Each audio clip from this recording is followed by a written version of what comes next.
Chef Jeff Trombetta here again, and I'm going to finish up the peach tart. I'm going to make the peach filling. All right, so I have some sliced peaches, last of the season, local peaches, and I'm going to just saute them a little bit. This is the residual butter, actually, about an ounce of butter from the graham cracker crust. And so these are already sliced, but just to kind of demo, and be careful, the skin is a little hard. You know, you're cutting into your hand, so be careful. And sometimes the pit is not strong enough to hold the knife. If you ever get a peach where the pit is kind of breaks through and the knife goes all the way through. But this is a nice hard pit. Actually, what you could do, you could test the peach. You go all the way around, and that knife is riding the pit, right? Even the top and the bottom, so it comes off. And you could test it by seeing if it turns off. See, it does. And actually, that's how you tell if a peach is perfect. But what I started to do was to just slice it off, just to the pit. But anyway, so take your peach, and don't cut them too thin or too thick, I should really say. So like that, and cook them up, make a filling. And so we're going to throw that in the pan, and like that, right? Turn it up. Now, I think a big mistake when making fruit filling for any pie is that recipes say to add water, all right? And you might need a little moisture, right? And because you want to make a juice, so I prefer to use a little bit of cranberry juice or any kind of fruit juice. You can use apple juice. A little red tinge won't hurt, right? And so I'm just going to saute those a little bit. And to activate some cinnamon, we're going to sprinkle some of that on there so that hits the heat, right? Not too much, it makes it too dark, all right? So like I said, if I wanted to keep this kind of clear, I would use like a white grape juice or apple juice. But the cranberry juice has got a red tinge. That'll match the peaches nicely, give a little reddish tone, especially with the cinnamon seems to color a lot of stuff. So the butter's going to give it flavor.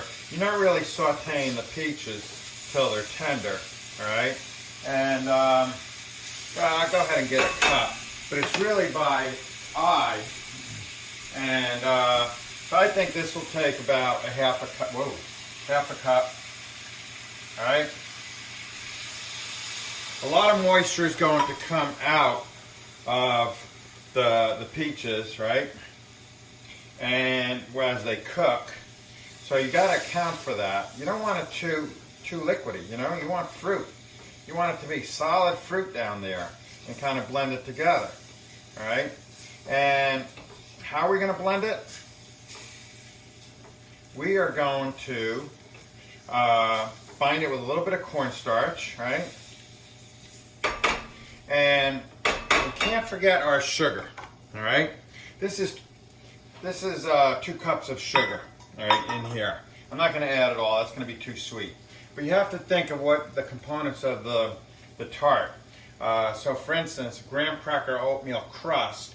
The graham cracker is a little sweet. The oatmeal is unsweetened, and I didn't add any other sugar. So I think about a cup of sugar is going to be fine, right? And that's going to let off some moisture too, once that kind of melts, right? So now the other question is too, how much are we really going to bake this? We're not going to bake it too much because the crust is kind of pre-cooked. And that's to help the moisture of the peaches from soaking through. So I want the peaches a little tender right here on the stove. So I don't want to cook, but I don't want to cook them all the way through because I am going to bake them a little bit because I'm going to put the oatmeal graham cracker crust, like little balls of it, little crumbles, like a streusel topping. So you can see a lot of moistures come out there, right? And so let's go ahead and tighten it up, right? Now, this is tricky, how to work with cornstarch. First of all, there's 4 tablespoons of cornstarch here, which I think is too much. And, you know, because it depends on your moisture content and what have you. So what I'm going to do is I'm going to take 3 tablespoons, right? You know, I'm just kind of estimating. But I don't want it too thick and starchy. But what you have to be careful of is this is going to be kind of boiling. And so you have to, it's going to be hot and viscous. So you have to be careful that you're going to eat this cool. And so it's going to have more of a gel to it. So you have to be careful you don't make it too thick when it's hot visually. And so when it cools, it's the perfect consistency. So that takes a careful eye and some experience. That's why sometimes recipes are good. But I had 2 pounds of peaches. I had, what did I have? Half a cup of cranberry juice. I had about a teaspoon of cinnamon, right? And I had about an ounce of butter. Okay, we're kind of basically cooking that all together. And that's 3 tablespoons of cornstarch. And this is kirsch, which is a cherry brandy, right? So about a good 2 ounces of that. But really, just enough to moisten. You're making what they call a slurry of this cornstarch. And I'm going to put that in. I always have more cornstarch if I need it. Right? And see how that does. So it's a cold liquid into the cornstarch. Make a slurry, right? Feel with your finger. Make sure there's no lumps, right? Because once you hit the hot liquid, the lumps will stay lumpy. And you don't want that, because then you're not even getting the thickening power. You're just getting cornstarch lumps. So make sure it's completely dissolved. It won't stay dissolved. It'll sink to the bottom in a cold liquid. That's why you have to add it to a hot liquid like this, and you should see it thicken up right away. All right.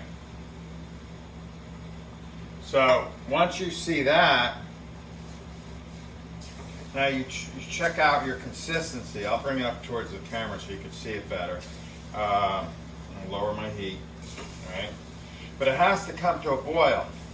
Right, for the starch, for any starch to activate and have its thickening power.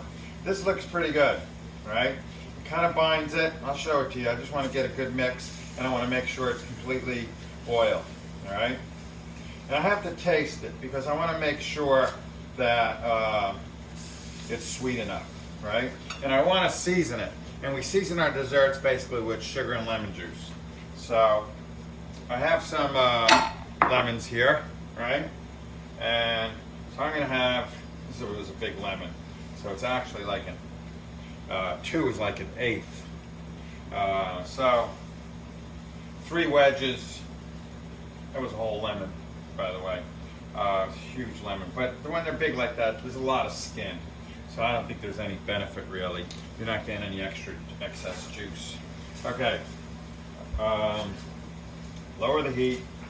That's it. That's a filling that's done. The peaches were pretty ripe. And that's another thing. You have to taste the peaches and see where you stand with them and how ripe they are. I'm not going to add any more cornstarch, right? I'm going to taste it. And the Kirschwasser gives it, it's like adding vanilla, really. Vanilla extract. And it's a cherry liqueur. It's really kind of like a Swiss and a French thing to add Kirschwasser to your pastries. And so let's take a little bite. I'm going to cut a peach with a spoon so I can kind of see how tender they are. So they're not real tender yet, but